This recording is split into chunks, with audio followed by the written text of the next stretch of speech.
आपको यह जानकर हैरानी होगी कि कन्या का जन्म हर किसी के घर में नहीं होता। कन्या का जन्म उसी व्यक्ति के घर में होता है जो भाग्यशाली होते हैं और अपने पूर्व जन्मों में बहुत पुण्य किए होते हैं। आज की इस वीडियो में हम जानेंगे कि भगवान किस घर को कन्या के जन्म के लिए चुनते हैं और वह कौन से पुण्य कर्म है जिसके कारण मनुष्य पुत्री के माता पिता बनने का सौभाग्य पाते हैं। इसके साथ ही साथ हम आपको इतिहास में वर्णित ऐसी कई बातें बताएंगे जिससे आपको विश्वास हो जाएगा कि पुत्री का जन्म बोझ नहीं बल्कि सौभाग्य का विषय है।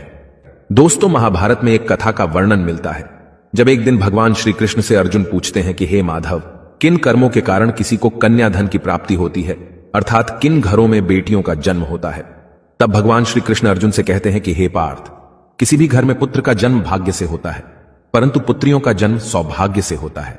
जो भी स्त्री या पुरुष अपने पूर्व जन्म में अत्यधिक पुण्य कर्म किए होते हैं उन्हें ही पुत्री के माता पिता और सगे संबंधी होने का सौभाग्य प्राप्त होता है। इतना ही नहीं, पुत्रियों के जन्म के लिए उन्हीं घरों को चुना जाता है जो पुत्रियों का भार सहन कर सके, क्योंकि तीनों लोकों में स्त्री अर्थात पुत्रियां ही ऐसी होती हैं जिनका भार हर कोई नहीं उठा सकता। क्योंकि जिस पुत्री को कई वर्षों तक अपना मान कर रखा जाता है, एक दिन उसका दान कर पाना सबके लिए संभव ही नहीं होता। वो पुत्रियां ही होती हैं जो घर वालों और अपनों की खुशी के लिए अपना हर एक चीज न्यौछावर कर देती हैं। हे अर्जुन, जिस दिन इस सृष्टि में बेटियों का जन्म होना रुक जाएगा उस दिन सृष्टि भी ठहर जाएगी और इस सृष्टि का अंत हो जाएगा। दोस्तों, जब आप भगवान श्री कृष्ण की इन बातों पर गौर करेंगे तो आपको समझ आएगा कि उनका कहना कितना सही है, क्योंकि अगर इस संसार में पुत्रियां ही नहीं होंगी तो ना वंश आगे बढ़ेगा और ना ही ये सृष्टि। कई लोग कहते हैं कि हिंदू इतिहास में स्त्रियों का महत्व नहीं है, जो सर्वथा गलत है, और जिस इतिहास में स्त्री का महत्व नहीं है वह इतिहास हमारा है ही नहीं। धन की देवी लक्ष्मी हो, दुर्गा हो या घोर रूप में महाकाली हो, नारी सर्वस्व पूजी गई है। दोस्तों, कहते हैं कि लड़कियां लड़कों से कम नहीं। इस बात की पुष्टि हमारे धर्म ग्रंथ भी करते हैं। वशिष्ठ जी की पत्नी माता अरुंधति ने वरुणदेव और इंद्रदेव को ब्रह्म ज्ञान दिया था। सभी धनुर्धर की भांति द्रौपदी भी शस्त्र विद्या जानती थीं। इतना ही नहीं, महाभारत में वर्णित है कि द्रौपदी अर्थशास्त्री थीं और युधिष्ठिर के राज कार्य में सहयोग करती थीं। यह असत्य है कि हिंदू धर्म में लड़के लड़कियों की इज्जत नहीं की जाती थी, क्योंकि द्रौपदी के वस्त्र छूने पर पूरे कौरव मिट गए और माता सीता के हरण से सोने की लंका जला दी गई। दोस्तों, जब रामायण में भगवान राम शिव जी का धनुष तोड़ देते हैं तो राजा जनक विवाह के लिए दशरथ जी को बुलावा भेजते हैं।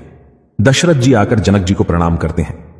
आजकल आप देखते होंगे कि वर पक्ष के लोग ज्यादा घमंड में रहते हैं। वो लड़की के माता पिता को खुद प्रणाम करना अपना अपमान समझते हैं, जबकि राजा दशरथ के प्रणाम करने पर जनक जी उन्हें मना करते हैं तथा अत्यंत सरल भाव से कहते हैं कि आप दूल्हे वाले हैं, बड़े हैं, अयोध्यापति हैं, श्रेष्ठ हैं, ऐसा ना करें। तब दशरथ जी कहते हैं कि बड़े तो आप हुए, क्योंकि आप दाता हैं और मैं याचक। आपकी पुत्री का दान हम लेने आए हैं, इसलिए बड़े आप हुए। हां दोस्तों, लड़की के पिता को गर्व होना चाहिए कि वह देने वाले हैं। शास्त्रों में बताया गया है कि मृत्यु के बाद पुत्र पिंडदान करे, तभी पिता को मुक्ति मिलती है। परंतु एक लड़की के पिता जब उसे अच्छा वर देखकर ब्याह देते हैं तभी उनकी 21 पीढ़ियों को मुक्ति मिल जाती है। इसलिए हमेशा अपनी पुत्री को प्रेम दें, जिसने आपके घर में जन्म लेकर आपको पुण्य का भागी बनाया है।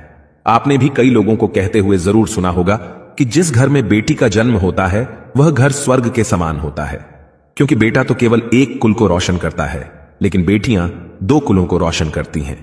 माता पिता के घर वह एक बेटी के रूप में अपना उत्तरदायित्व निभाती है और ससुराल आकर बहू के रूप में अपने कर्तव्य का पालन करती है।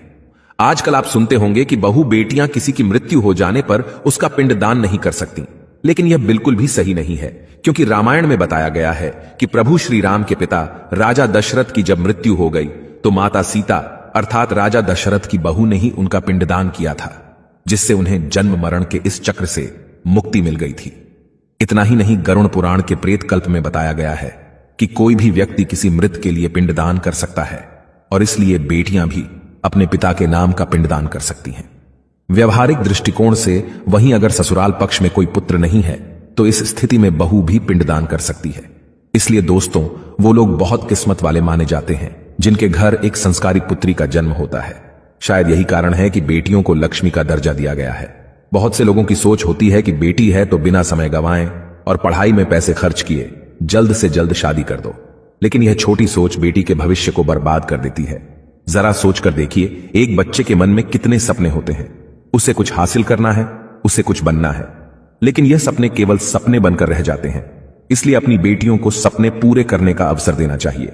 उन्हें जीवन में हर खुशी दें जिसके लिए आप सक्षम हैं और जो उन्हें मिलनी चाहिए। एक पुत्र से ज्यादा पुत्री हमेशा अपने माता पिता के लिए सोचती है।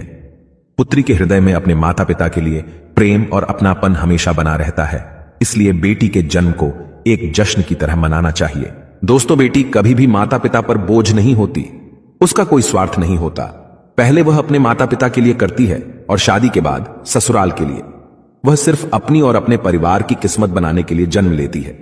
दोस्तों, भगवान केवल उसी को पुत्री का सुख देते हैं जिसके अंदर उस कन्या धन को संभालने का सामर्थ्य होता है। कई लोग गरीब होकर भी अपनी बेटी को अच्छी परवरिश देते हैं। एक बार स्वामी विवेकानंद वैष्णो देवी की सीढ़ियां चढ़ रहे थे। बगल से एक किसान अपनी बेटी को कंधे में बिठाकर सीढ़ियां चढ़ रहा था। तभी स्वामी विवेकानंद जी ने कहा कि बाबा, आपकी बेटी का बोझ आपको लग रहा होगा, इसको मैं उठा लेता हूं और माता वैष्णो के दरवाजे तक ले चलता हूं। तब किसान ने स्वामी विवेकानंद से कहा कि बेटी कभी भी बाप के कंधे पर बोझ नहीं होती। बेटी अगर बाप के कंधे पर हो तो बाहर के बोझ को हल्का कर देती है। दोस्तों, बेटियां कभी भी धन की भूखी नहीं होती, वह सिर्फ मान और सम्मान की भूखी होती हैं। अब आप यह जरूर सोच रहे होंगे कि कौन से कर्म करने के बाद किसी के घर में बेटी जन्म लेती है। गरुड़ पुराण में बताया गया है कि जो मनुष्य सदा ही पुण्य करता है और दान धर्म करता है, उसी को अगले जन्म में स्त्री रत्न पुत्री रूप में प्राप्त होती है। यदि आपकी कोई बेटी नहीं है तो आप किसी सगे संबंधी या किसी गरीब की बेटी को पढ़ाने में मदद कर सकते हैं और उसका विवाह करवा सकते हैं। इससे भी अनंत पुण्य करने का फल मिलता है।